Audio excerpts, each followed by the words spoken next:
Sport.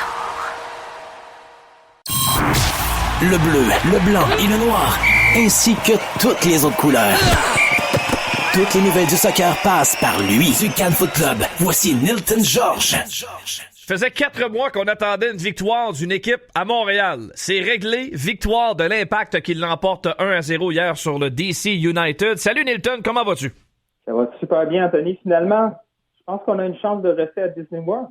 Ben oui, puis les chances sont bonnes, Nilton, parce que là, les choses sont en train de tourner à la faveur de l'Impact, parce que si on regarde le portrait global de la situation au cours des dernières journées, et les chances sont beaucoup plus grandes que l'Impact avance que le contraire. Donc ça, c'est ultra positif. Oui, exactement. C'est sûr qu'avec les 4 meilleurs troisièmes sur 6 qui passent, donc il y a plusieurs scénarios qui pourraient nous avantager. Dès aujourd'hui, il pourrait y avoir des résultats qui nous aident. Déjà, le match de 8 heures ce soir entre les Red Bulls et le FC Cincinnati. S'il n'y a pas un match nul entre ces deux équipes-là, dès qu'il y a une victoire, une des deux équipes, grâce à notre différentiel de buts, on pourrait passer. Il y a aussi le match de Salt Lake contre Kansas City. Et Minnesota contre Colorado. Si jamais Salt Lake et Minnesota gagnent aujourd'hui, Montréal aussi serait automatiquement qualifié pour jouer soit contre Orlando, la ville haute, et San Jose, qui est une équipe assez difficile à battre, qui est très, très, très énergique, qui met une pression énorme. Là, j'ai vu son match en fin de semaine, San Jose. Jouer contre San Jose, c'est pas reposant du tout. Ouais, ben d'un côté, je pense que l'Impact a montré de quel bois il se chauffait hier. J'ai beaucoup aimé ce que j'ai vu sur le terrain. On se demandait si Thierry Henry serait en mesure d'amener certains ajustements au niveau défensif, et son équipe a très bien réagi. Hier, oui, il y a eu de bonnes chances au début de la deuxième période quand Diop a fait 2 beaux arrêts, mais à part ça, défensivement, on n'a jamais cédé quoi que ce soit chez l'Impact. Mais Thierry Henry est arrivé avec une formation un peu plus classique, un 4-3-3, et aussi, et surtout, beaucoup plus simple pour les joueurs. On les voyait, les joueurs étaient posés, autant défensivement qu'offensivement. Quand ils avaient le ballon, ils étaient calmes avec le ballon, les joueurs n'étaient pas perdus dans leur rôle, comme c'était le cas dans les 2 premiers matchs. On voyait que les joueurs ne se pilaient pas sur les pieds, Taider gardait un peu plus sa zone. Défensivement aussi, là, en première demi, il y a eu des phases où c'était DC United qui avait le ballon, mais même si on jouait à 4 défenseurs, on avait l'impression qu'on était beaucoup plus solide. Là. C'était bien organisé, c'était compact, les lignes étaient très, très difficiles à briser pour DC United. C'était tout le contraire, par exemple, contre Toronto. Poisello, quand il y avait le ballon, là, on sentait la panique. Là. Il y avait Akinola qui faisait des courses qui trouvait les espaces. Là, il y avait pas exactement la même situation. Montréal était beaucoup, beaucoup plus cohérent dans son jeu. Mais en deuxième demi, au début de la deuxième demi, si Diop fait pas ces 2 arrêts-là, aujourd'hui, on parle d'autres choses, on parle de fin de saison. Diop est allé chercher ces 2 arrêts hyper importants dans le moment le plus critique. Et après, on a vu que l'Impact a hésité à aller chercher un deuxième but. Il pourrait être nécessaire, mais peut-être pas. Ils faisaient des attaques, mais de façon assez structurée, sans prendre trop de chance. On voyait que les défenseurs, les latéraux Corrales et Broguillard ne se projetaient pas à tout prix vers l'avant pour pas donner des espaces derrière. Puis malheureusement, Broguillard sort du match blessé à une cuisse. Ça va falloir encore. Là, on est dans le moment positif où on pense à la victoire et à peut-être une qualification. Mais si Broguillard n'est pas capable de revenir pour le prochain match. On l'a vu, c'était Chaumy qui était là à droite. Ouais, c'était en fin de match, une longue course pour le ballon en repli défensif et tout de suite en décélération, il y a quelque chose qui clochait là. Tout de suite, Broguillard s'est tenu la jambe et puis par la suite, là, on a pris un peu de temps de repos au sol avant de le retirer de la partie. Chaume est entré par la suite. On va attendre des nouvelles quant à son état de santé, mais c'est clair que il y avait une douleur là, qui était persistante dans son cas. Oui, puis on a vu, il y avait aussi un bandage à la cuisse. Donc peut-être que si Broguillard ne jouait pas, c'est peut-être qu'il espérait avoir un Beauregard un peu plus en forme pour le reste du tournoi, on devrait avoir un peu plus de nouvelles. On savait que le fait de jouer à Orlando, il y a certainement les effets de la déshydratation en fin de match. C'est bien beau avoir des pauses, là, mais il fait extrêmement chaud. C'était le cas encore hier. Les pauses repos là, pour prendre de l'eau, c'est important. Là. On les prend, tu vois les joueurs là, qui ont hâte un peu là, de prendre sur certains reculs, puis justement consommer un peu d'eau parce qu'il fait extrêmement chaud. Oui, mais pendant ce temps-là, les puristes, au soccer, là, on n'aime pas ça, changer des règlements. Ouais. Ça fait penser au baseball. Là. Ça prend 20 ans avant de changer quelque chose. Ouais. Au soccer, des fois, c'est 200 ans, c'est terrible.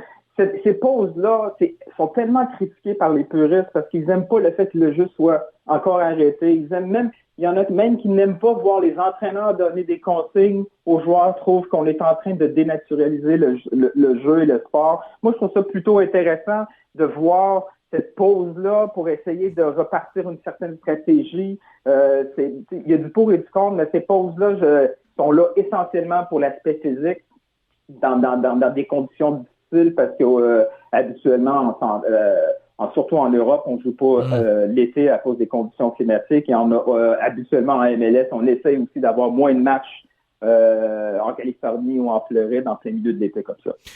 Un qui s'en est très bien tiré hier, c'est Philippe, qui aurait dû, pour moi, être exclu du match tôt dans la rencontre pour son tacle à l'endroit de Wanyama. Le crampon par en avant, il a fait mal aux joueurs de l'Impact de Montréal. On lui donne un jaune alors que ça me semblait assez flagrant que ça aurait mérité un rouge.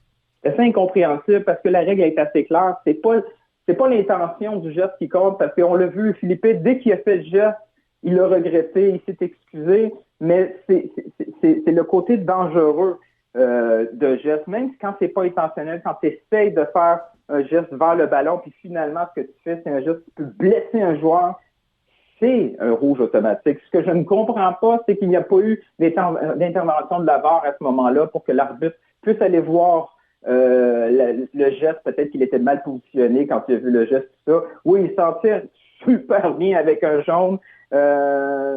Et surtout qu'en fin de match, Philippe a eu une belle occasion aussi d'égaliser. Donc, ça aurait pu être très, très, très, très néfaste. Ça aurait pu avoir des conséquences horribles.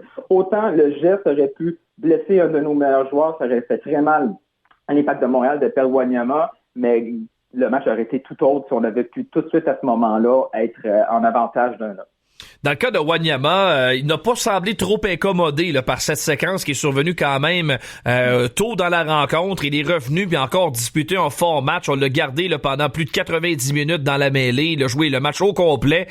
Il en impose Wanyama partout dans différentes circonstances. Et en milieu de terrain, à sa position naturelle hier, il a été très à l'aise. Probablement le meilleur joueur en général de l'Impact dans les 3 premiers matchs du tournoi.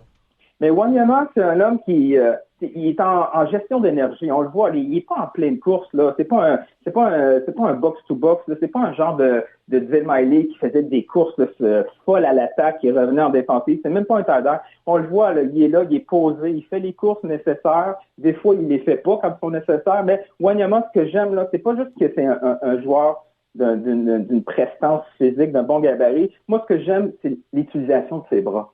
Il y a eu plusieurs séquences dans ce match-là et souvent les vétérans, c'est ce qu'ils reprochent aux joueurs, aux jeunes joueurs, c'est que tu dois créer ton propre espace, pas seulement avec ton corps, mais des fois avec un petit coup d'épaule, juste bien placé. Ray Talley, il l'a appris au dernier match. Mais il y a aussi Wanyama est toujours le bras bien placé pour garder le joueur, juste la petite poussette nécessaire pour garder le joueur un peu plus à distance, pour pouvoir garder son ballon dans son espace. Il est toujours très, très calme aussi. Il reçoit un ballon dans une zone un peu en danger, il peut être entouré de 2 joueurs, mais il sait qu'avec justement avec un jeu de bras ou tout simplement avec une position de corps, il peut sortir du trouble et ça pose. Ça fait en sorte que, au lieu de perdre le ballon et d'avoir une séquence de 2 minutes à la récupération de balle, mais tu gardes le ballon et à la fin du match, on se retrouve avec des possessions de balle à peu près égales parce que oui, au milieu de terrain, on gagne ces batailles-là et au lieu de courir après le ballon,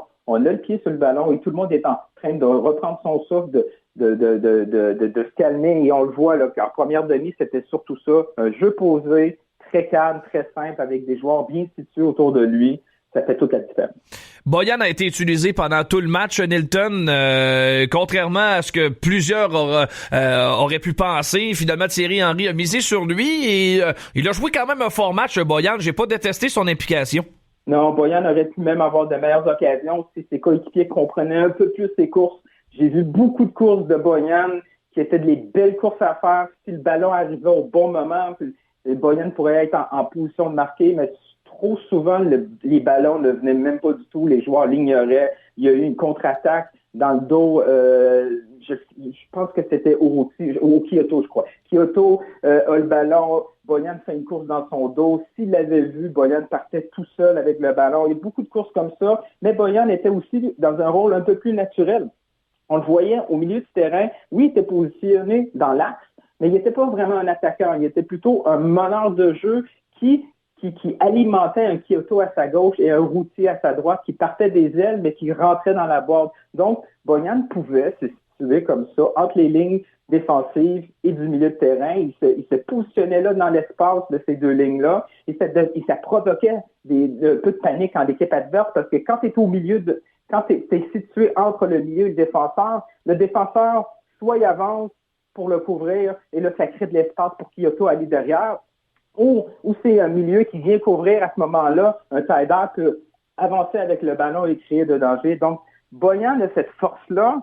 Oui, c'est pas un finisseur, mais Boyan peut créer avec sa créativité une espèce de chaos dans la défense adverse, et ça ouvre des trous pour les joueurs. Malheureusement, Kyoto a eu un match assez moyen avec des contrôles de balle au Douro. Le ballon venait à lui, le ballon il retombait 2 mètres plus loin. Ça n'a pas été facile pour Kyoto, c'est dommage. Mais c'est un Kyoto d'un premier match ou un attaquant un peu plus qui avait un peu plus de flair, on aurait pu aller chercher un deuxième et un troisième but un peu plus facilement. Bon, ben du positif au moins, on se croise les doigts que ça tourne en faveur de l'Impact, mais ça augure bien pour une qualification vers la ronde des 16 et au moins un autre match la semaine prochaine. Un gros merci Nilton pour ton temps ce matin. Salut, bye bye. Nilton Georges du Can Foot Club, chroniqueur soccer sur nos ondes.